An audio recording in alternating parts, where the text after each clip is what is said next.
Al-Muzani Asy-Syafi'i rahimahullah. Ya, dan kita ambil dari syarah ya yang berjudul Al-Qaulul Mughni fi Syarhil Muzani atau fi Syarhi Sunnah lil Muzani. Ya, ditulis oleh Dr. Sobri Muhammad Abdul Majid, ya, hafizahullah taala. Taib. Jadi buku ini menjelaskan matan yang ditulis oleh Al-Imam Al-Muzani Asy-Syafi'i yang meninggal tahun 264 Hijriah. Dan sebelum kita memasuki pembahasan kita dari buku ini atau dari kitab ini, kita akan membahas terlebih dahulu pendahuluan atau pengantar dalam mempelajari ilmu akidah. Ya, dan kita tidak sangsikan lagi bahwa pembahasan kita adalah pembahasan tentang masalah akidah. Ya. Taib. Nah, ada beberapa pendahuluan yang akan kita bahas pada pertemuan kita. Kalau tidak selesai nanti disambung lagi di pertemuan berikutnya insyaallah. Ada 5 poin. Poin yang pertama adalah tentang ta'riful furqah wal firqah. Perbedaan atau definisi furqah dan firqah. Ini sering muncul ya. Kadang apa bedanya furqah? Ya, kadang disebut furqah dan firqah. Taib, nanti akan disebutkan definisinya masing-masing. Kemudian yang kedua adalah al-farqu bainal firaqi wal madzahib. Perbedaan antara firqah dan madhab. Ya, ada firqah, ada madhab. Apa bedanya? Ada misalnya firqah Asy'ariyah, ada namanya madhab Syafi'i. Nah, kenapa bisa beda? Ya kan? Ada firqah Mu'tazilah. Nah, kenapa dipermasalahkan firqah Mu'tazilah? Kenapa madhab Hambali misalnya atau madhab Hanafi tidak dipermasalahkan? Jadi apa bedanya di situ? Insyaallah akan dijelaskan. Kemudian yang ke berapa? Yang ketiga adalah al-farqu bainal ikhtilaf wal iftiraq. Perbedaan antara ikhtilaf, ya, khilaf, dan iftiraq, perpecahan. Ya kan? Nah, kenapa dalam masalah fikih tidak disebut berpecah, tapi berbeda pendapat? Tapi dalam masalah akidah kenapa disebut berpecah, tapi tidak disebut sebagai apa? Beda pendapat. Walau sebenarnya masuk dalam beda pendapat sebenarnya, tapi lebih dikatakan dia berpecah.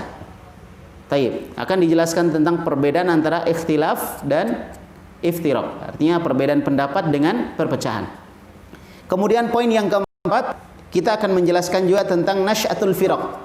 Perkembangan kelompok-kelompok menyimpang. Firqah ya, yang kita sebut dengan firqah. Kelompok menyimpang. Perkembangannya. Kenapa bisa ada? Dari mana pertama muncul? Di zaman Nabi sudah ada atau belum? Ya kan? Terus berkembangnya diawali dari kelompok apa? Insyaallah akan kita jelaskan. Dan ini penting sekali ya, supaya kita tahu kenapa ada beda pendapat dalam masalah atau ada perpecahan dalam masalah akidah. Ya kan? Dan ini Masya Allah dari dulu sampai sekarang. Ya, sampai sekarang masih tetap orang sering membahas masalah ini. Kemudian yang terakhir, yang kelima akan kita bahas tentang asasiyatun muhimmatun fi dirasatil aqidah al-islamiyah qama 'alaiha as-salafus shalihu wa khafuhum. Dasar-dasar penting dalam mempelajari akidah Islam. Saya kita tidak salah ya, dasar-dasar penting di dalam kita mempelajari akidah Islam yang telah dilakukan oleh salafus saleh dan orang-orang belakangan. Ya, dan orang-orang belakangan yang mengikuti salafus saleh. Baik. Jelas ya, ini 5 poin. Ada yang saya sebutkan? Pertama apa tadi? Perbedaan antara furqah dengan firqah. Kemudian yang kedua apa? Tadi definisi ya pertama. Kemudian yang kedua, perbedaan antara firqah dengan madhab. Kemudian yang ketiga, perbedaan antara ikhtilaf dengan iftiraq, artinya perbedaan pendapat dengan perpecahan. Kemudian yang keempat, ya, perkembangan atau pertumbuhan firqah-firqah. Yang kelima, ya, dasar-dasar yang penting di dalam mempelajari akidah Islam yang telah dilakukan oleh salafus saleh dan orang-orang belakangan. Baik. Kita akan mulai satu-satu dan saya yakin nggak bisa satu kali pertemuan selesai ya. Ini perlu beberapa kali, mungkin 2 kali, mudah-mudahan bisa 2 kali. Kita bagi 2 aja ya. 1, 2, 3 kita bahas hari ini kalau selesai ya, insyaallah. Kemudian yang 3, 4, 5 kita akan bahas di pertemuan berikutnya, insyaallah. Ya, yassarallah, semoga Allah memudahkan. Baik. Kaum muslimin wal muslimah, ikhwan wal akhwat, barakallahu fikum. Yang pertama tadi apa? Ta'riful furqah wal firqah. Ta'riful furqah wal firqah. Definisi furqah dan firqah. Apa bedanya? Kalau kita bahasa Indonesia kan mungkin mudahnya definisi apa ya? Perpecahan dan kelompok gitu loh. Apa bedanya? Taib. Furqah, al-furqah lafdun yadullu 'ala al-ikhtilaf wal iftiraq. Furqah itu adalah lafaz yang menunjukkan perbedaan pendapat dan perpecahan. Apa bedanya? Ya, kalau ada disebut furqah, berarti dia adalah pembahasan tentang apa tadi? Perbedaan pendapat sekaligus perpecahan. Karena ada perbedaan pendapat yang tidak memberikan efek orang berpecah. Tapi ada perbedaan pendapat yang memberikan efek perpecahan. Seperti anggaplah yang paling insyaallah semua paham, perbedaan antara Ahlus Sunnah dengan Syiah. Berbeda nggak mereka? Perbedaannya apakah menimbulkan perpecahan? Iya, akan menimbulkan perpecahan. Dulu ada sebuah seminar dan waktu itu saya belum paham mana akidah yang benar dan mana akidah yang salah. Ada sebuah seminar judulnya Rekonsiliasi Sunni Syiah. Artinya bagaimana mempertemukan Sunni dengan Syiah. Nah, setelah kita belajar ternyata ya, jadi di dalam seminar itu menginginkan agar Sunni Syiah ini bersatu. Ya, tapi kalau kita pelajari ternyata memang nggak bisa. Karena perbedaan mereka adalah perbedaan yang sangat mendasar sekali. Perbedaan yang efeknya adalah perpecahan. Coba bayangkan, Sunni mengagungkan sahabat, Syiah mengkafirkan sahabat. Bukan sekedar menyalahkan, mengkafirkan sahabat. Maka nggak akan mungkin bisa ketemu. Tidak akan mungkin bisa apa? Ketemu. Artinya ketika sahabat dikafirkan, berarti kita harus mengambil hadis bukan dari sahabat. Ada 4 orang sahabat yang mereka nggak kafir kan? Ya kan?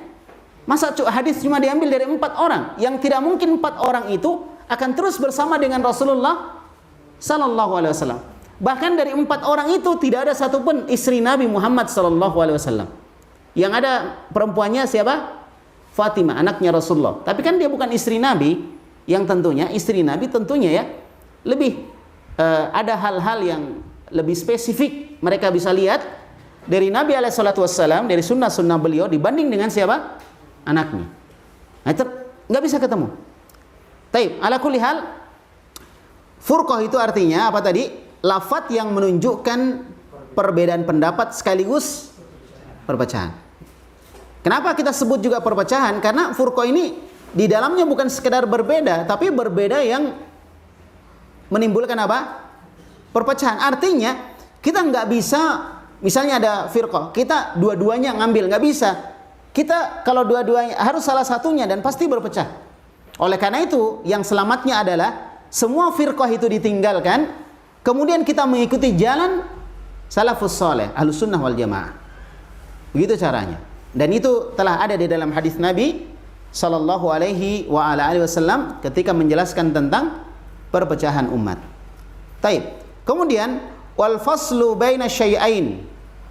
Ya, artinya perpecahan atau pemisahan antara dua perkara.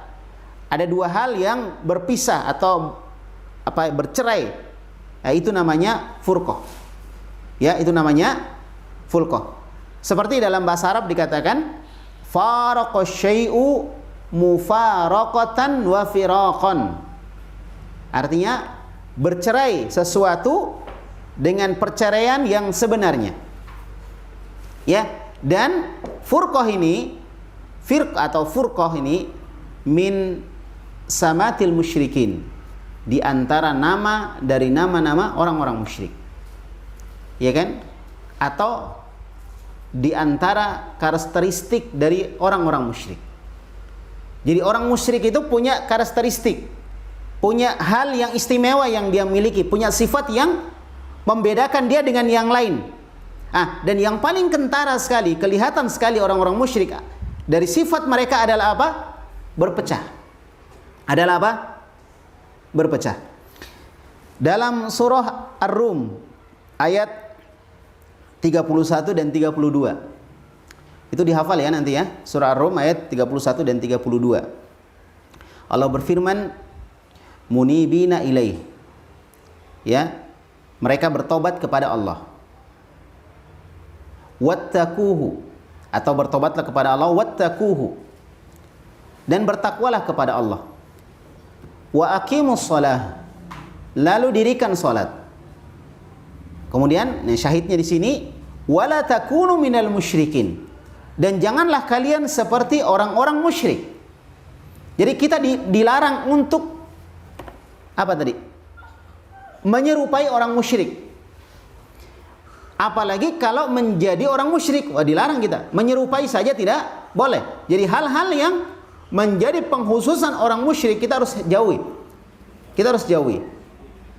Ya, kenapa? Karena walaupun misalnya kita tidak berpemahaman sebagaimana pemahaman orang-orang musyrik, namun kalau gaya kita, style kita seperti orang-orang musyrik, nanti dikhawatirkan orang-orang akan apa? Ya, orang-orang akan tertipu dengan kita.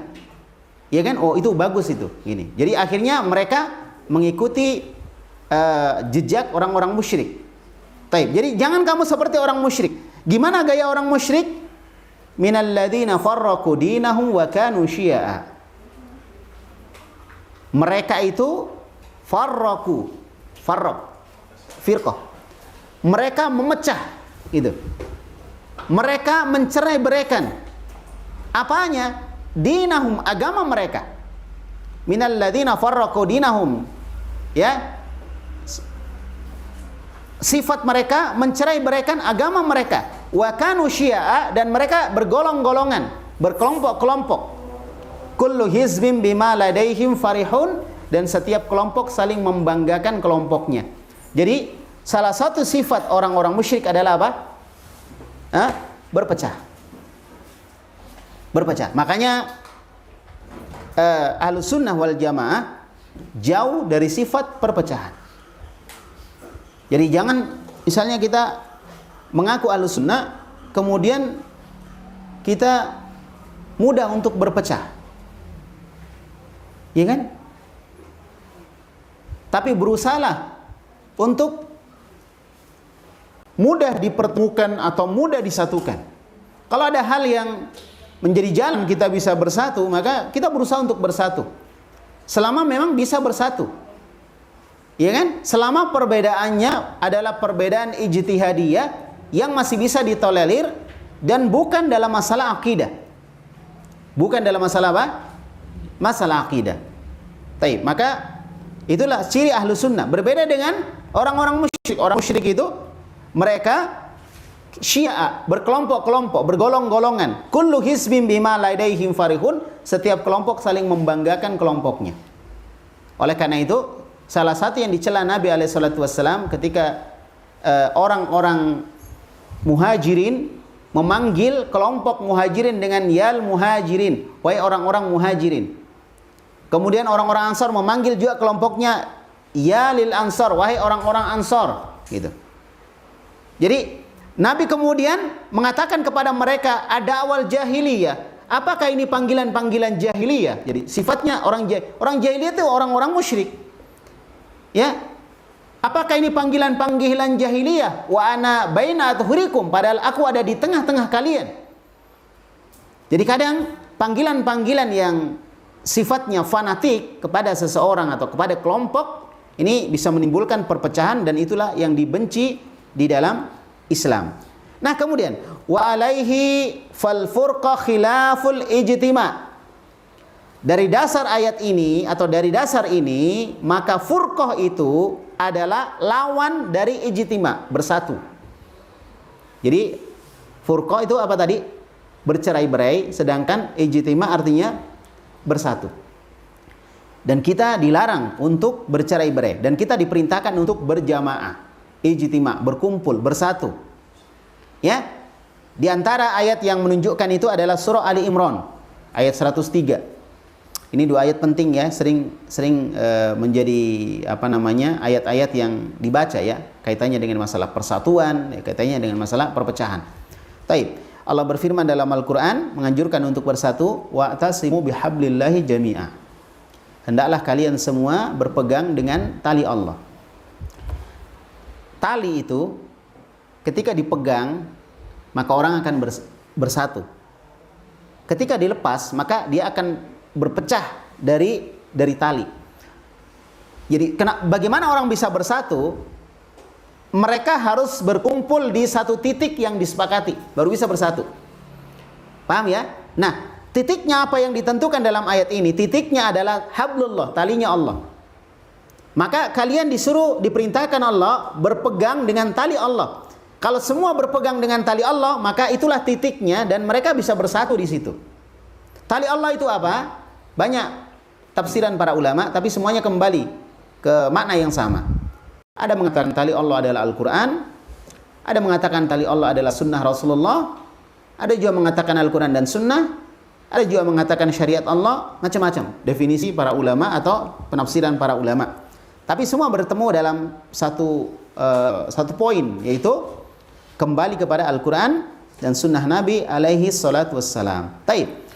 Kemudian Allah berfirman, wala tafarraqu, jangan kalian berpecah. Wa'tasimu, berpeganglah dengan tali Allah, bersatulah kalian, jangan berpecah. Berarti antara perpecahan dengan persatuan itu berbeda, bertolak belakang. Wadhkuru ni'matallahi alaikum, ingatlah akan nikmat yang Allah berikan kepada kalian. Id kuntum a'da'a, ketika kalian dulu saling bermusuh-musuhan. Ingatlah nikmat Allah yang diberikan kepada kalian ketika kalian dulu bermusuhan. Kalian dulu bermusuhan, berpecah, lalu Allah memberikan nikmat kepada kalian. Apa nikmatnya? Fa'allafa baina qulubikum. Kemudian Allah melembutkan hati-hati kalian. Fa'asbahtum bi ni'matihi ikhwana. Lalu kemudian kalian menjadi bersatu, ya, atau menjadi bersaudara dengan nikmat Allah Subhanahu wa taala. Dan Ahlus Sunnah itu bersaudara. Saling tolong menolong, bantu membantu antara satu dengan yang lain, ya, saling tolong menolong antara satu dengan yang lain. Taib. Ta'awanu alal birri wat taqwa, mereka tolong menolong dalam kebaikan dan ketakwaan. Jelas ya? Jadi itu nikmat yang besar yang harus kita syukuri. Makanya jangan ada sedikit perselisihan, kemudian perselisihan itu kita perbesar gitu loh. Maksudnya kalau ada sedikit, fokus saja di sedikit itu gitu. Kadang ada misalnya si fulan berselisih dengan si fulan, atau kelompok fulan berselisih dengan kelompok fulan, atau yayasan fulan berselisih dengan yayasan fulan.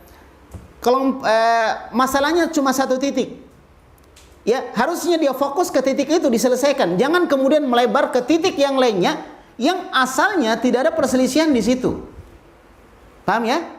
Apalagi kalau misalnya awalnya satu titik tadi adalah masalah manhajiyah, masalah manhaj atau masalah akidah, kemudian melebar ke titik masalah pribadi. Dan itu sering sekali terjadi.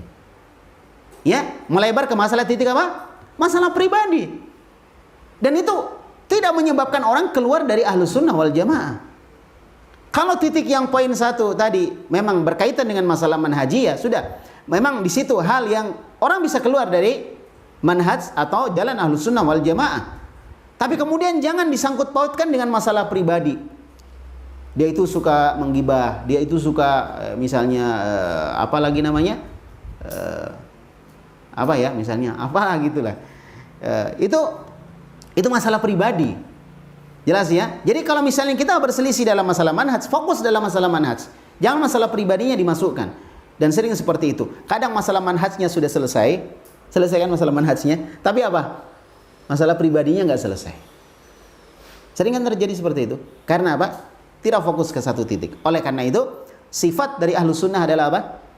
Menjaga nikmat berupa persatuan. Menjaga nikmat berupa persaudaraan. Itu ciri dari ahlu sunnah wal jamaah. Kalau ada ahlu sunnah senang berpecah, dikit-dikit ada masalah, sedikit berpecah, sedikit-sedikit orang kemudian dijauhi, maka ini ada masalah. Ya, ahlu sunnah wal jamaah adalah kelompok yang sangat sayang kepada saudaranya. Ketika saudaranya terkena irisan pisau, maka dia sembuhkan irisan itu, dia obati. Bukan malah dia lukai lebih besar lagi. Ketika saudaranya kaki yang satunya sudah masuk ke jurang, maka dia tarik saudaranya tangannya supaya kaki yang satu yang masuk ke jurang tadi selamat. Nggak jadi masuk ke jurang. Bukan saudaranya masuk kakinya satu ke jurang, malah tambah didorong. Artinya apa? Ketika ada saudaranya berbuat salah, malah dia jadikan saudaranya itu semakin menjauh dari kebenaran. Kenapa? Cara yang salah di dalam menyelamatkan saudaranya. Jelas insya Allah ya. Ini ciri Ahlus Sunnah. Mereka menjaga nikmat yang besar berupa apa? Persaudaraan. Ya, karena itu nikmat yang besar. Nah, kemudian disebutkan di sini fa'allafa baina qulubikum fa asbahtum bi ni'mati ikhwana. Lalu Allah melembutkan hati-hati kalian dan kalian dijadikan bersaudara dengan nikmatnya. Wa kuntum ala syafa hufratim minan nar. Sedangkan kalian berada di jurang tepi neraka. Fa anqadhakum minha. Kemudian Allah menyelamatkan kalian. Jadi perpecahan bisa mengantarkan orang masuk ke dalam apa? Neraka. Nah, ketika dia melepaskan diri dari perpecahan, meninggalkan apa tadi? Furqah atau firqah, meninggalkan kelompok-kelompok yang menyimpang dari Ahlus Sunnah wal Jamaah, maka dia telah menyelamatkan dirinya kemana? Dari api neraka. Wa kadzalika yubayyinullahu lakum ayatihi la'allakum tahtadun. Demikianlah Allah menjelaskan ayat-ayatnya kepada kalian la'allakum tahtadun, agar kalian mendapatkan petunjuk. Baik. Nah, ini furqah jelas. Nah, sekarang apa firqah? Nah, sekarang kita bahas firqah. Sebenarnya sama sih, cuma beda-beda sedikit lah. Cuma beda penempatan. Kalau firqah, hiya ta'ifatun minan nas tatamayyazu bi fiqrin. Ya, wa mu'taqadin muayyanin mukhalifin. Firqah itu artinya kelompok dari manusia. Jadi cirinya dia itu berkelompok. Cirinya. Tapi tidak semua yang berkelompok dia firqah. Perhatikan. Tapi ciri utama ini dia berkelompok. Kemudian kelompoknya tatamayyazu bi fikrin wa mu'taqadin. Dia terbedakan dengan yang lain dengan sebuah pemikiran. Jadi dia punya pemikiran yang sama dalam kelompok itu. Dan punya keyakinan muayyanin yang sama, keyakinan tertentu yang sama. Jadi kalau ada kelompok pemikirannya dan akidahnya akidah tertentu yang sama, yang beda dengan yang lain, ya, maka ini ciri bahwa dia firqah, kelompok. Atau bahasanya kelompok sempalan yang keluar. Cuma pemikiran yang dia punya tadi, keyakinan yang dia punya tadi, yang dimiliki oleh sebuah kelompok tadi, mukhalifin, menyelisihi, ya, menyelisih apa? Menyelisih kebenaran, menyelisih Al-Quran dan Sunnah. Tu'rafu, dikenal dengan pemikiran tadi. Jadi kelompok ini dikenal dengan pemikirannya. Ya. Wa tuda'a bihi. Lalu kemudian dia diklaim dengan pemikiran tadi. Jadi itu firqah, kelompok. Jadi ada pemikiran tertentunya yang menyelisihi. Nah, semua dibangun di atas pemikiran tadi. Wala dan baroknya, cinta dan bencinya dibangun di atas pemikirannya tadi. Beda dengan Ahlus Sunnah. Ahlus Sunnah membangun wala dan baroknya di atas petunjuk Nabi alaihi salatu wassalam. Tapi kelompok firqah atau kelompok sempalan, mereka tidak. Mereka membangun wala dan bara di atas konsep yang dia sudah bikin, dan konsep itu menjadi ciri khas dari kelompoknya tadi. Fahiya maftaraqat bimu'taqadin mukhalifin tarahu sahihan. Dan mereka berpecah dengan keyakinan tertentu dia yang menyelisihi. Jadi keyakinannya menyelisihi. Ya, dan kelompok tadi dibangun di atas keyakinan tadi yang menyelisih tadi. Tarahu sahihan, tapi dia anggap bahwa pemikirannya tadi sahih, benar. Makanya nggak ada kelompok yang mau disalahkan. Kamu salah, nggak ada. Jadi sebenarnya gini, untuk menjelaskan sebuah kesalahan, kita tidak harus mengatakan kamu salah, nggak harus. Saya bukan mengatakan tidak boleh ya, tidak harus. Bedakan kalimat itu. Kenapa saya katakan tidak harus? Karena tidak ada kelompok mau disalahkan. Misalnya ada orang Syiah, kita bicara Syiah, ini sepakat semua ya. Yang lainnya nanti lah satu-satu dipreteli. Sekarang kita bicara Syiah misalnya. Kemudian ada orang Syiah, kita bilang Syiah itu salah. Kira-kira dia terima nggak? Hah? Nggak diterima. Jelas Syiah itu salah. Jelas. Kenapa? Sahabat dikafirkan, gimana nggak salah? Iya kan? Sahabatnya Rasulullah, istrinya Nabi alaihissalatu wassalam. Bagaimana nggak salah? Tapi kalau kita katakan kamu salah, dia nggak terima.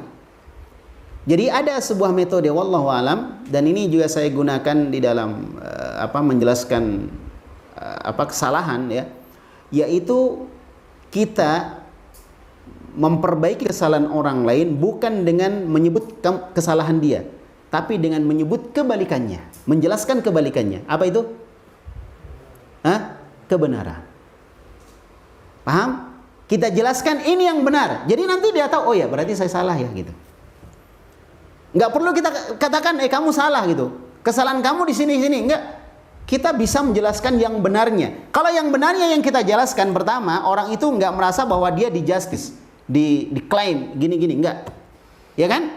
Kemudian yang kedua, dia akan mau mendengarkan apa yang kita sampaikan. Karena kita tidak nyinggung dia salah. Tapi yang kita sebutkan adalah sesuatu yang benar. Walaupun sesuatu yang benar tadi, iya, bertentangan dengan akidah dia. Jadi nanti misalnya dia pulang ke rumah, dia bilang, oh kayaknya tadi saya salah gitu. Tapi kita tidak bilang dia salah gitu. Itu salah satu cara ya. Bukan satu-satunya cara. Salah satu cara, terutama di zaman sekarang ini, yang sedikit-sedikit orang main lapor, ya kan? Disebut nama kelompoknya lapor gitu. Ya, Masya Allah. Itu masa kecil kurang bahagia. Ya, sedikit-sedikit lapor kan? Kalau ada misalnya sebuah kelompok fulan, disebut namanya, disebut kesalahannya, oh lapor. Kita diproses. Tapi kalau kita sebut kebenaran begini, yang ada di kelompok fulan yang salah tadi, dia akan tahu, oh saya salah.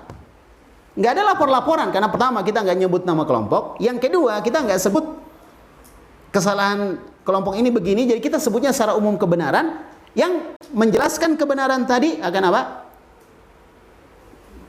Menjadikan seorang tahu apa kesalahannya. Ala kulli hal, barakallahu fikum. Jadi kelompok yang salah, kelompok yang menyimpang itu menganggap bahwa apa yang dia pegang benar. Semua kelompok begitu, dan ini harus masuk di dalam pikiran kita. Semua kelompok pasti begitu. Jadi jangan misalnya ada orang masuk kelompok yang salah, pemikiran yang punya pemikiran yang salah, kita nasihati dia nggak mau, langsung kita tinggalkan. Wah, nggak usah dinasihati. Itu orang nggak mau dinasihati. Itu sesuatu yang wajar. Ketika ada orang kemudian dia membela pendapatnya dan kelompoknya, wajar atau tidak? Wajar, manusiawi, sangat manusiawi. Makanya di dalam dakwah butuh kesabaran. Kenapa? Orang yang melakukan kesalahan dia yakin bahwa dia benar. Orang-orang yang melakukan tindak kesyirikan dia yakin yang dia lakukan benar. Orang yang melakukan perkara bid'ah di dalam agama dia yakin yang dia lakukan benar. Padahal Allah di dalam Al-Quran menyebutkan, Qul hal nunabbi'ukum bi akhsarina a'mala. Katakan wahai Muhammad, maukah saya kabarkan kepada kalian tentang orang yang merugi amalannya? Rugi amalannya. Alladzina dhalla sa'yuhum fil hayatid dunya, yaitu orang yang tersesat usahanya di kehidupan dunia, wahum yahsabuna annahum yuhsinuna sun'a. Tapi mereka menyangka bahwa mereka telah melakukan perbuatan yang baik. Jadi di sini ada gambaran bahwa setiap orang pasti merasa dirinya benar. Makanya jangan langsung frontal. Mau diskusi sama orang oke, tapi jangan langsung frontal. Bilang aja akidah saya begini, udah. Ya kan? Akidah saya begini gini. Udah, kalau misalnya orang dia mengatakan akidah saya begini dan menyelisih, kita katakan akidah kamu berbeda atau berselisih dengan Al-Quran dan Sunnah dari sisi ini. Udah, jelaskan aja tentang akidah kita. Jadi kadang kita menjelaskan akidah yang benar, ya, orang-orang yang memiliki akidah yang salah, dia akan tahu akidah saya salah. Jadi kewajiban kita sekarang adalah bagaimana kita menyampaikan akidah yang benar. Sekarang yang kalau kita lihat di media sosial, karena saya juga mengamati media sosial, itu lebih banyaknya orang yang ngeritik ya. Dan kadang kritikannya tidak ada solusi. Coba orang mau terima nggak? Misalnya akidah kamu salah gitu. Kemudian kita nggak sebutkan solusinya apa, dalilnya apa, yang harusnya bagaimana, nggak ada. Pokoknya salah. Itu bahasa netizen ya, biasa ya. Seperti itu. Jadi ramai akhirnya. Oleh karena itu, ayo kita sekarang mulai untuk ilmiah. Ketika menyampaikan sesuatu di media sosial, sampaikan aja yang benar ini. Orang mau terima atau enggak terserah dia. Udah, sampaikan yang benar, dalilnya ini sudah. Setelah itu selesai. Baik. Jadi kelompok yang menyimpang tadi atau firqah ini adalah kelompok yang memiliki pemikiran tertentu yang menyelisih kebenaran. Kemudian apa tadi? Dia memisahkan diri dengan pemahamannya tadi, dan dia anggap pemahamannya apa? Benar. Ya. Wa tudafi'u anhu, lalu dia bela. Nah, dia bukan cuma anggap benar, dia bela juga, dan ini wajar. Sebuah kewajaran, dia bela. Walidha fahadha fil istilah lahu irtibatun wathiqun bi usulil aqidah. Oleh karena itu, firqah itu ada ikatan yang kuat dengan masalah akidah. Jadi firqah ini pembahasannya dalam masalah apa? Dalam masalah akidah. Jadi nggak ada firqah dalam masalah fikih misalnya. Firqah Syafi'i nggak ada. Yang ada madhab Syafi'i. Firqah nggak ada. Jelas insyaallah ya. Barakallahu fikum. Taib. Jadi ini perbedaan antara furqah. Kalau furqah itu kalimatnya, kalau firqah itu orangnya, kelompoknya. Ya, kelompoknya. Jadi dia apa tadi? Punya pemikiran tertentu. Lalu dengan pemikiran tadi dia bikin kelompok sendiri. Kalian kenal nggak dengan Wasil bin Atha? Siapa dia? Kenal Wasil bin Atha? Wasil bin Atha itu pendirinya Mu'tazilah. Kalau mau tahu pendiri Mu'tazilah namanya Wasil bin Atha. Nah, ini Wasil bin Atha sebenarnya muridnya Al-Hasan Al-Basri. Seorang tabi'in terkenal ya. Murid berguru kepada Al-Hasan Al-Basri. Cuma ada satu masalah yang dia berbeda pendapat dengan Al-Hasan Al-Basri. Ya kan? Akhirnya dia berpaling. Insya Allah akan dibahas nanti dalam masalah akidah. Dia tinggalkan halakohnya, majelisnya Al-Hasan Al-Basri. Dia bikin halakoh sendiri di sudut masjid yang ada di Basrah. Memisahkan diri. Nah, apa yang diajarkan di situ? Salah satu yang dia dakwahkan, yang dia promosikan adalah pemikirannya tadi yang menyelisih Al-Hasan Al-Basri, di mana pemikiran Al-Hasan Al-Basri adalah pemikiran atau pemahaman Ahlussunnah wal Jamaah. Ada satu poin dia selisihi. Paham sudah? Nah, dia bangun kelompoknya tadi di atas pemikiran tadi, yang kemudian dari pemikiran itu berkembang. Maka disebutlah dia Mu'tazilah. Mu'tazilah artinya i'tizal, dia memisahkan diri. Dan itulah salah satu gambaran bagaimana sebuah kelompok itu. Jadi memang asal itu adalah ahlu sunnah, kemudian orang lari bikin kelompok sendiri-sendiri dengan pemikirannya yang sendiri-sendiri. Baik. Itu yang pertama. Sekarang poin yang kedua tentang apa? Tentang apa? Perbedaan antara firqah dan madhab. Apa bedanya madhab dengan firqah? Kenapa dalam masalah akidah sering tidak disebut madhab? Madhabnya Wasil bin Atha misalnya kan? Nggak ada kan? Madhabnya misalnya Jam bin Sofwan ya, yang bikin Jahmiyah, kan nggak ada. Tapi dibuat dikatakan firqah. tidak dikatakan madhab. Taib. Ma huwal farqu baina mafhumil ikhtilaf ya baina al-firaq wal madahib. Jadi apa perbedaan ya, apa yang dipahami dari firqah dan madhab? Apa perbedaannya firqah dengan madhab? Di sini ada beberapa poin yang dijelaskan. Poin yang pertama adalah penulis menjelaskan tentang apa itu akidah. Sebelum masuk apa itu akidah, karena nanti perbedaan mereka dalam masalah akidah. Untuk firqah. Untuk apa? Firqah, kelompok sempalan, kelompok menyimpang. Itu perbedaan mereka dalam masalah apa? Akidah. Adapun nanti madhab, perbedaan mereka dalam masalah fikih. Ya, kenapa kok dibedakan nanti akan dilihat. Oleh karena itu beliau sebutkan dulu apa definisi dari akidah. Awalan yang pertama kata beliau, al-aqidatu makhudatun minal aqdi. Kalimat al-aqidah diambil dari kata al-aqdu, dari kata al-aqdu ain qaf dal. Itu kalimat akidah. Ya. Apa maknanya al-aqdu? Al-aqdu artinya ikatan. Seperti disebutkan aqdul habl, ya ikatan tali. Ya. Jadi akidah diambil dari al-aqdu. Dari mana apa? Kata al-aqdu, yang al-aqdu maknanya apa? Ikatan. Ya. Kenapa dinamakan demikian? Akidah kenapa dinamakan diambil dari kata ikatan? Li'annaha mimma yajibu ayyuqadu alaihil qalbu. Karena dia adalah sesuatu yang wajib untuk diikat dengan ikatan tadi, hati. Maka disebut akidah. Jadi kenapa disebut akidah? Karena dialah yang mengikat hati. Ya, dialah yang apa? Mengikat hati. Dan intinya manusia itu ada pada hatinya. Ada pada apa?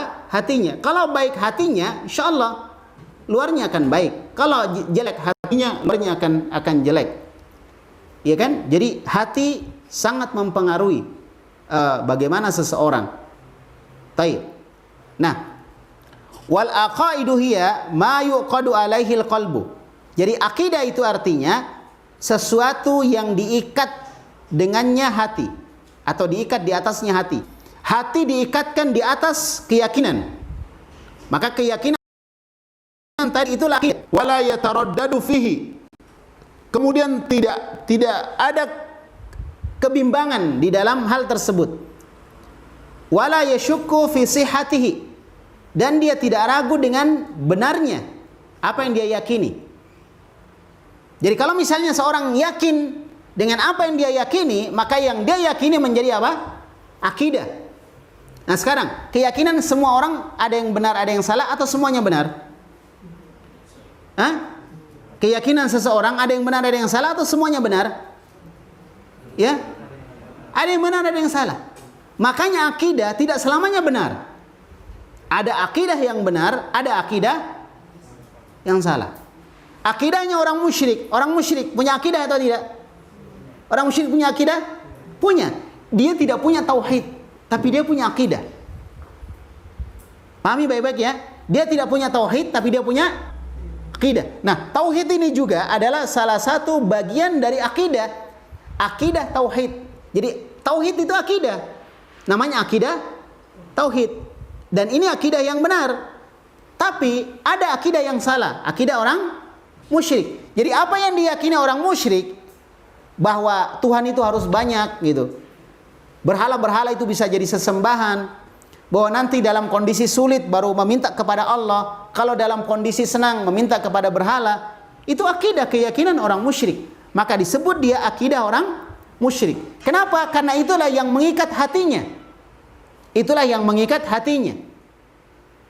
Seperti orang-orang Islam yang Sunni, ketika dia ada masalah yang membahayakan dia memanggil Allah. Allahu Akbar, Allahu Akbar. Subhanallah, subhan. Tapi orang-orang Syiah ketika ada masalah dia panggil siapa?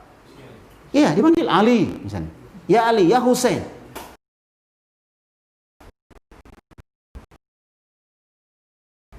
Berarti itulah akidahnya gitu. Itulah akidahnya. Paham ya? Jadi akidah ini sesuatu yang tidak ada keraguan, sesuatu yang diyakini dalam hati dan hati itu tidak ragu. Karena alaiha hatta la yumkin taghyiruha. Seakan-akan keyakinan tadi benar-benar diikatkan dengan hati sehingga tidak mungkin berubah. Yakin dia, tidak mungkin berubah. Nah inilah yang kita sedang perbaiki sekarang. Bagaimana hati kita memiliki akidah yang benar. Bagaimana hati kita diikat dengan akidah yang benar. Ketika ada khurafat, ketika ada pemahaman-pemahaman musyrikin, kita langsung bisa tolak. Karena kita sudah yakin dengan akidah yang benar. Itu. Wala hilluha, dan tidak mungkin dilepas. Wala ihrajuha, tidak mungkin dikeluarkan. Wa hadza sababu tasmiyati hadzal nau' minal ilmi bil aqidah. Oleh karena itu, inilah sebab kenapa ilmu tentang masalah keyakinan ini disebut dengan ilmu akidah. Ilmu tentang keyakinan disebut dengan apa? Akidah. Ya, karena memang dia adalah sesuatu yang mengikat hati. Itu yang pertama, definisi akidah. Berarti akidah itu sesuatu yang ada dalam hati, bisa salah bisa benar. Dan ketika dia benar, maka dia akan mempengaruhi amalan kita akan bisa jadi benar. Tapi kalau dia salah, akan menjadikan amalan kita menjadi salah. Karena amalan yang benar, kalau tidak didasari di atas akidah yang benar, maka amalan itu pun akan ditolak. Lain asyrakta, la yahbatanna amaluka. Kalau kamu menduakan Allah, artinya kamu memiliki keyakinan kesyirikan, maka amalan kamu akan dihapus. Barakallahu fikum. Kemudian yang kedua adalah al-ikhtilafu bainal firaqi mabnahu 'alal mu'taqad.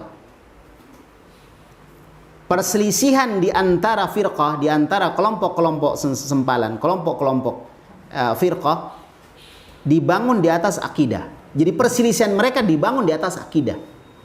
Mereka berselisih karena masalah akidah, bukan masalah fikih. Disebut firqah karena keyakinan mereka atau perbedaan pendapat di kalangan mereka adalah dalam masalah akidah.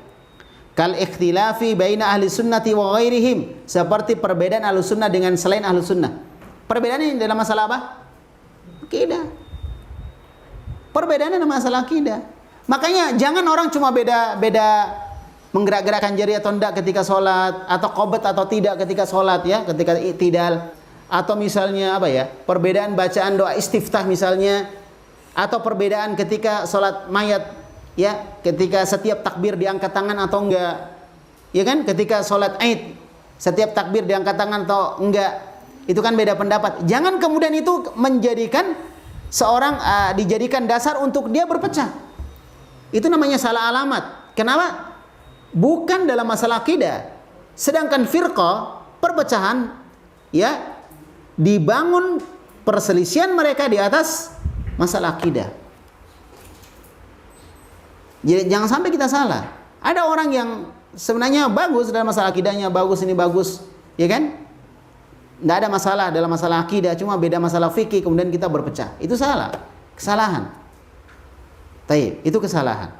Nah, jadi perbedaan antara ahlus sunnah dengan yang bukan ahlus sunnah dalam masalah apa? Dalam masalah akidah. Makanya mereka berpecah, karena masalahnya dalam masalah akidah. Fanaqulu firqatul khawarij, maka kita katakan firqah khawarij, kelompok khawarij. Nah, kelompok khawarij, bukan madhab, kelompok. Khawarij ini yang suka mengkafirkan pemerintah, ya, yang suka apa? Memberikan semangat kepada masyarakat untuk memberontak kepada pemerintah. Ini kelompok khawarij. Itu kelompok itu. Makanya diperangi oleh Ali bin Abi Thalib, karena pertama muncul di situ. Ali bin Abi Thalib, di masanya Ali bin Abi Thalib diperangi mereka.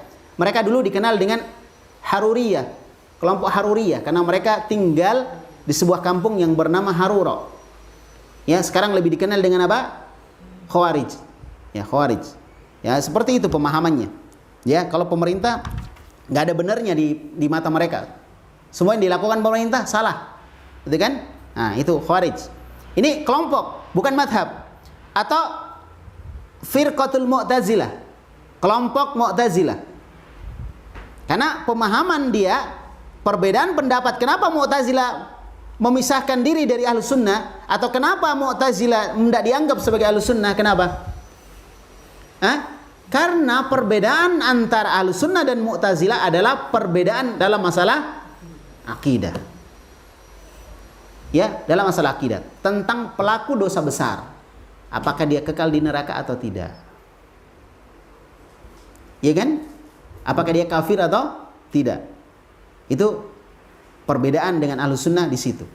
Insya Allah akan dijelaskan nanti. Kemudian Asy'ariyah. Ya, Asy'ariyah. Taib. Abul Hasan Al-Asy'ari pendirinya. Kalau tadi Mu'tazilah siapa? Ya, Wasil bin Atha. Ya, taib. Jadi Asy'ariyah itu juga firqah. Taib.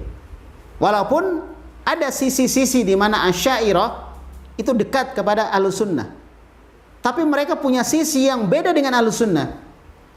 Maka kalau dikatakan Asy'ariyah termasuk Asy'ariyah adalah Ahlus Sunnah, nah ini masalah. Karena apa? Banyak sisi bedanya.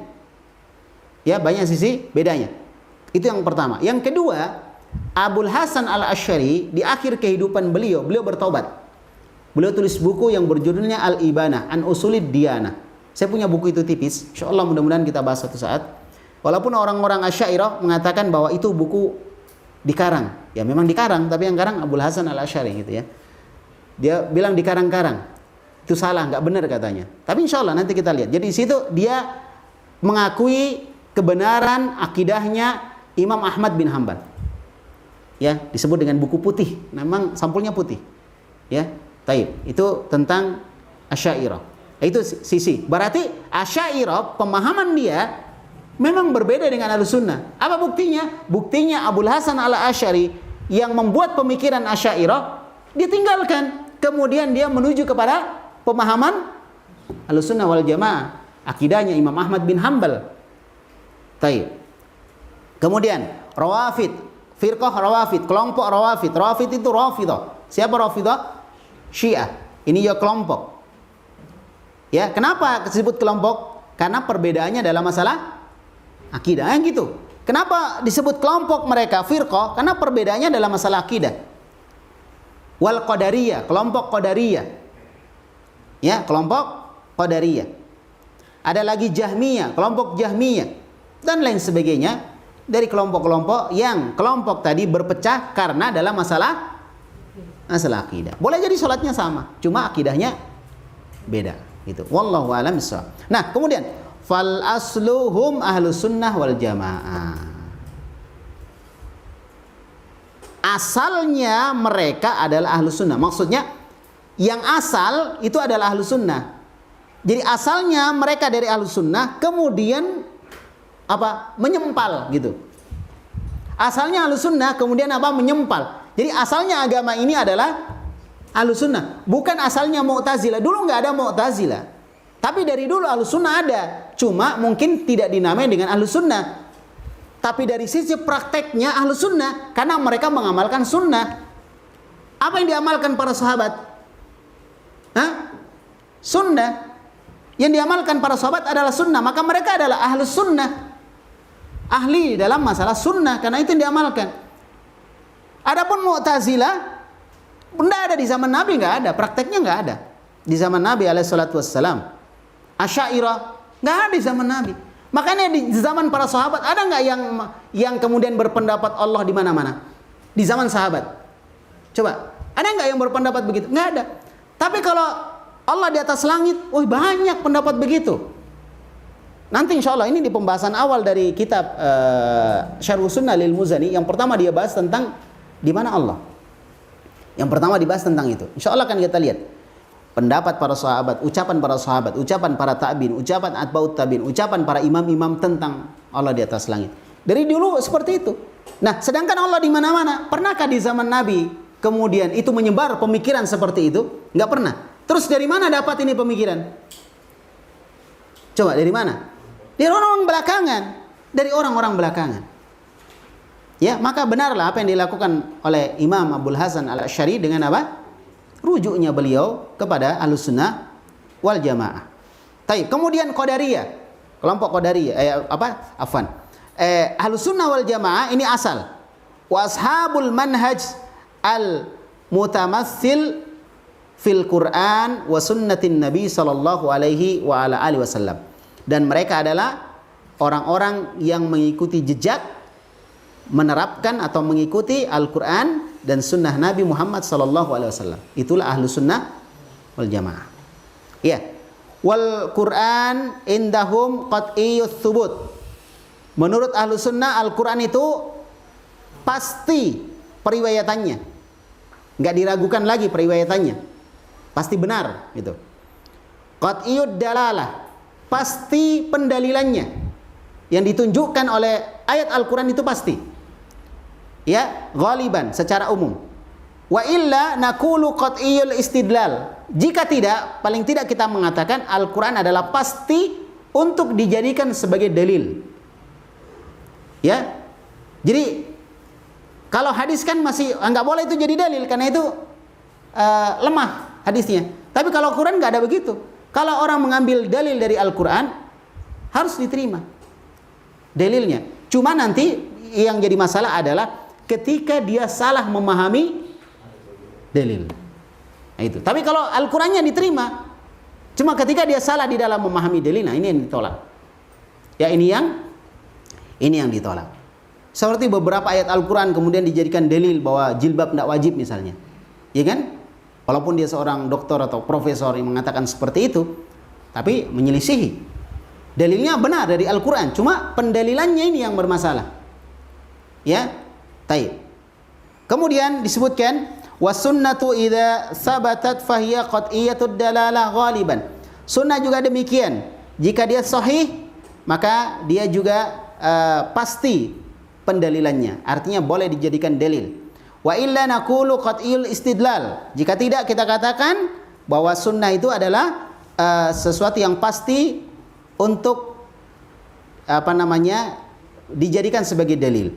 Famata sabata an-nassu wajaba al-akhdhu bihi wal amalu fil aqaid wa fil ibadat wal muamalat wal adab wal akhlaq. Nah, jika nas itu sudah sahih, sabit itu artinya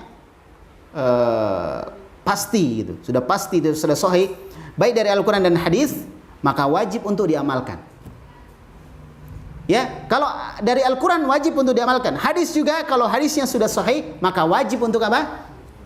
Diamalkan. Tidak boleh kita mengatakan, oh ini kan cuma hadis. Enggak, wajib untuk diamalkan, walaupun dia hadis. Kalau hadisnya apa?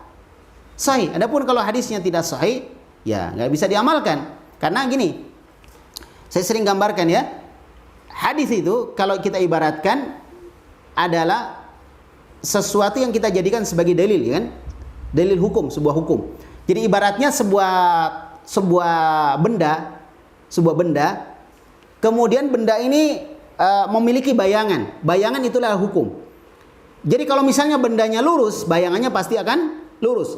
Kalau bendanya miring, diapai pun itu bayangannya pasti akan miring juga. Kalau dia lurus bayangannya, bendanya miring, bayangannya lurus, berarti bukan bayangannya dia.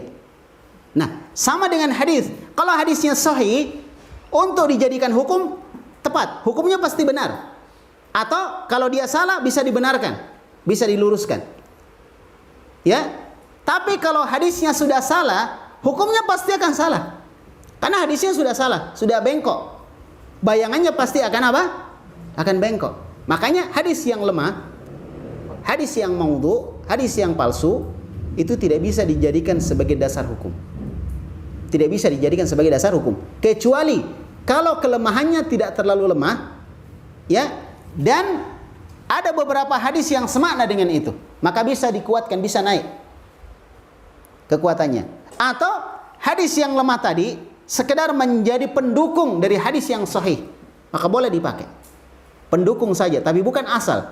Tapi kalau dijadikan asal nggak boleh, ya, karena hadisnya sudah apa? Lemah, sehingga hukumnya pasti akan lemah. Kalau hadisnya salah, ya, lemah, pasti hukumnya akan salah juga. Wallahu a'lam bishawab. Adapun kalau hadisnya sahih, maka wajib untuk diamalkan, baik dalam masalah akidah, atau dalam masalah ibadah, atau dalam masalah muamalah, atau dalam masalah adab, atau dalam masalah akhlak. Karena ada orang yang melihat sebuah hadis sahih, tapi karena dia adalah hadis yang tidak mutawatir, walaupun sahih, tidak mutawatir, kalau dia dalam masalah akidah, maka mereka tidak amalkan. Ini Mu'tazilah gaya baru. Ya, pemikiran Mu'tazilah yang diperbaharui. Jadi hadisnya apa? Hadisnya sahih, tapi tidak mutawatir. Maksudnya tidak banyak yang meriwayatkan.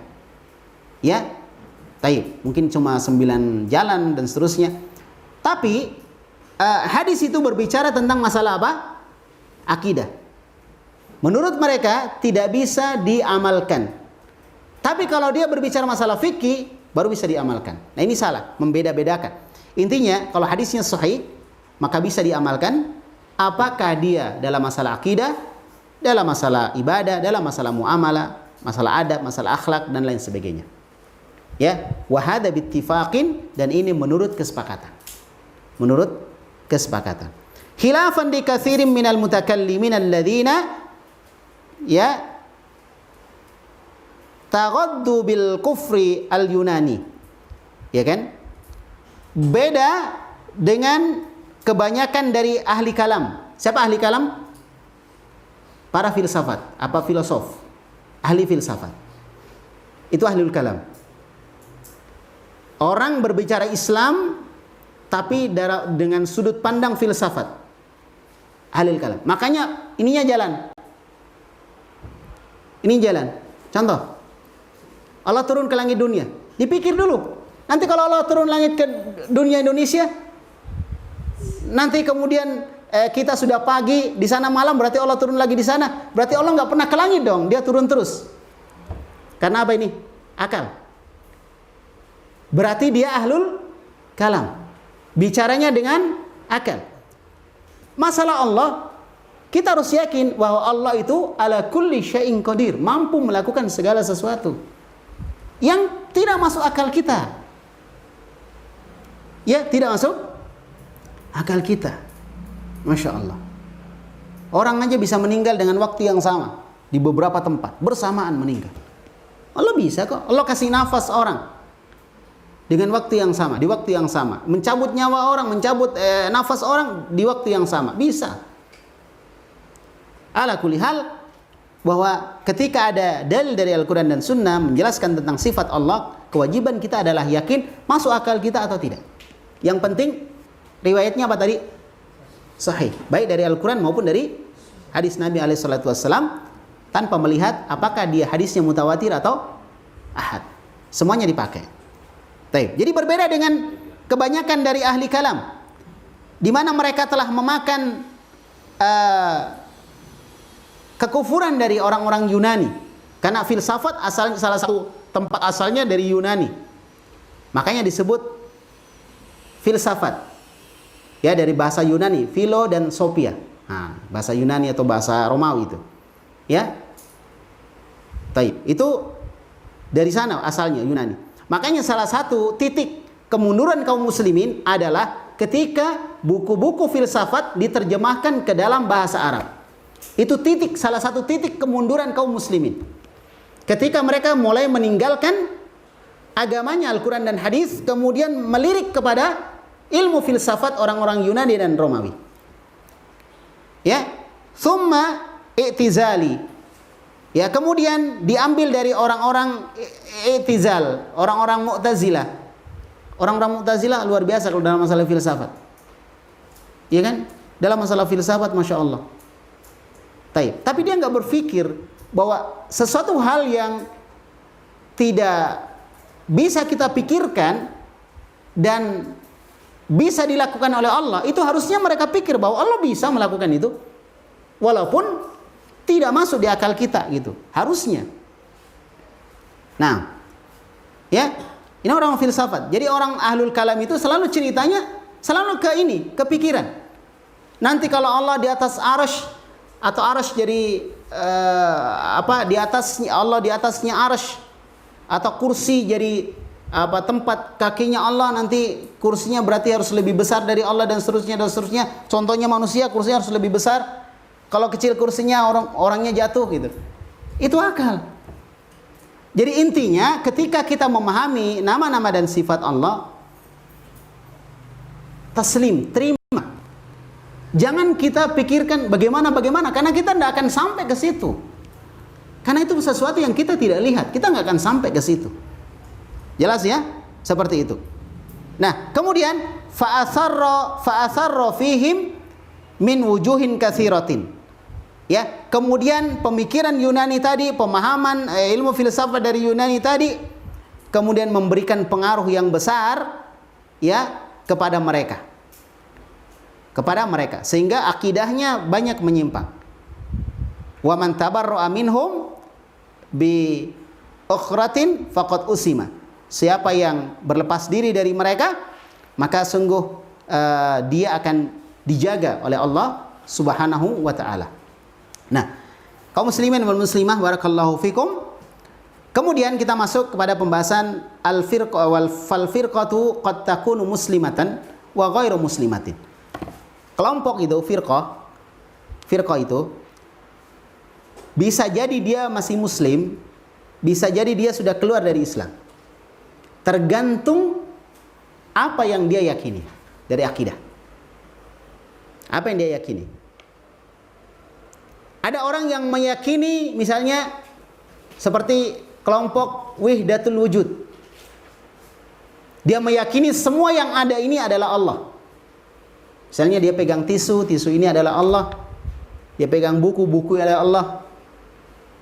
Ada kelompok seperti itu dari kelompok orang-orang Sufi ya, yang berpemahaman tasawuf. Apakah dia masih muslim? Ya, dia bisa keluar dari Islam dengan pemahaman seperti itu. Karena dia telah menjadikan makhluk sebagai Allah Subhanahu wa taala. Tentunya beda khaliq sama makhluk. Yang diciptakan dengan yang menciptakan beda. Itu salah satu pemahaman yang bisa orang keluar dari Islam karena dia memahami bahwa makhluk juga Allah. Barakallahu fikum. Jadi ada yang muslim, ada yang keluar dari Islam. Hasbu ma darajatil khalali fil aqaid, sesuai dengan penyimpangan dari derajat penyimpangan akidah ya yang dia yakini. Wa inda idin yattadihu al-farqu bainal firaqi wan nihlati ala tariqi Ibni Hazm. Oleh karena itu jelaslah perbedaan antara firqah dan nihlah. Ya, nihlah ini sama ya, kelompok. Ya, sebagaimana yang disebutkan oleh Ibnu Hazm dan Shahrastani. Taib. Nah, kemudian wa ammal ikhtilaf bainal madahib. Nah, sekarang kita masuk ikhtilaf. Adapun ikhtilaf di antara madhab seperti madhab Hanafi, madhab Maliki, madhab Syafi'i, madhab Hambali, madhab Zahiri. Ada madhab Zahiri ya. Madhabnya Ibnu Hazm al-Zahiri. Itu madhab juga, ada yang terima ada yang enggak, tapi insyaallah madhab ini masih dihitung ya, masih dihitung. Taib. Jadi madhab apa? Syafi'i, madhab Hambali dan seterusnya. Taib. Fahuwa fi furu'iddin. Maka dia dalam masalah pecahan atau cabang agama. Yakni janibil halali wal haram ya musbatatun fihi. Jadi pembahasannya tentang halal dan haram. Halal dan haram. Itu saja. Wajib dan mustahab. Ya, haram dan makruh.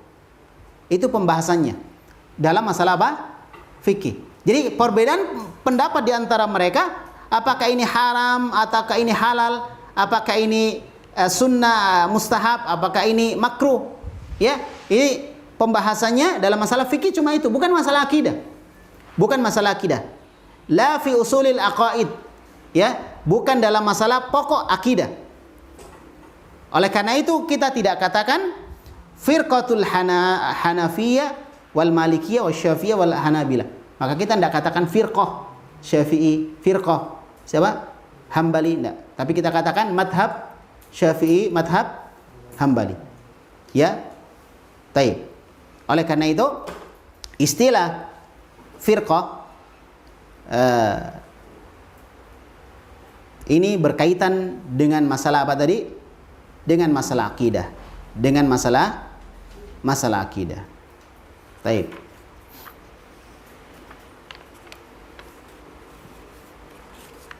Ya, waktunya sudah habis ya?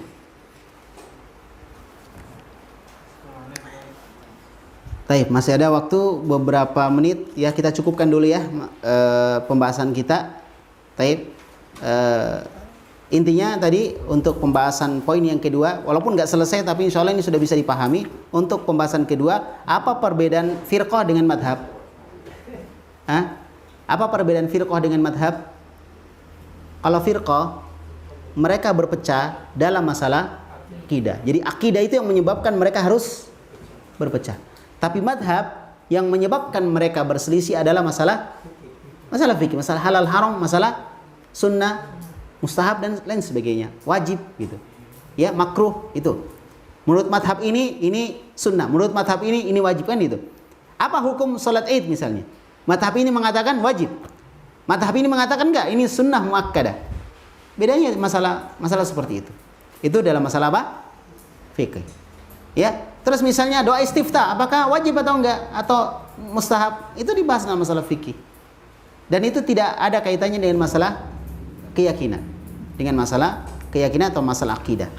Ya, sehingga mereka tidak bisa disebut firqah atau kelompok sempalan, tapi mereka disebut madhab. Sehingga kita tidak ada masalah, ada beberapa madhab yang ada. Tapi kita bermasalah ketika ada kelompok-kelompok yang menyimpang dari ahlus sunnah. Karena ini bisa merusak apa? Islam. Karena dasarnya langsung yang dirusak.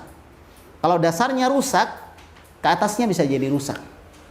Ya, ke atasnya bisa jadi rusak. Oleh karena itu di antara madhab itu tidak ada yang saling tidak ada yang saling mengkafirkan. Tapi mereka saling memaklumi perbedaan. Tapi kalau dalam masalah firqah, dalam masalah kelompok-kelompok sempalan, masing-masing kelompok mengkafirkan kelompok yang lain. Ya kan?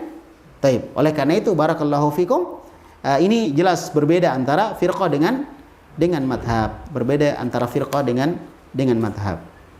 Ya.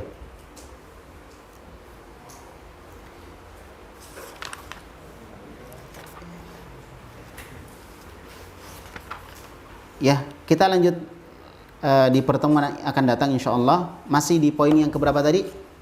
Poin yang kedua belum selesai. Nanti akan kita lanjutkan lagi, ada beberapa hal yang perlu untuk dipahami di sini insyaallah. Taib ya. Artinya kenapa madhab itu boleh-boleh aja, tapi kenapa perpecahan dalam masalah kelompok-kelompok atau firqah-firqah itu nggak boleh? Ya. Taib. Kemudian pembahasan Rasulullah sallallahu alaihi wasallam dalam hadis-hadis tentang iftirakul ummah, tentang perpecahan umat, apakah masuk juga di dalamnya madhab? Nanti akan kita lihat insyaallah. Wallahu a'lam bishawab. Barakallahu fikum. Subhanakallahumma bihamdika asyhadu an la ilaha illa anta astaghfiruka wa atubu ilaik. Wassallallahu ala nabiyina Muhammad wa ala alihi wa sahbihi wasallam wa akhiru da'wana alhamdulillahi rabbil alamin. Saya ada waktu sekitar 10 menitan ya. Mungkin ada pertanyaan, tafadhal.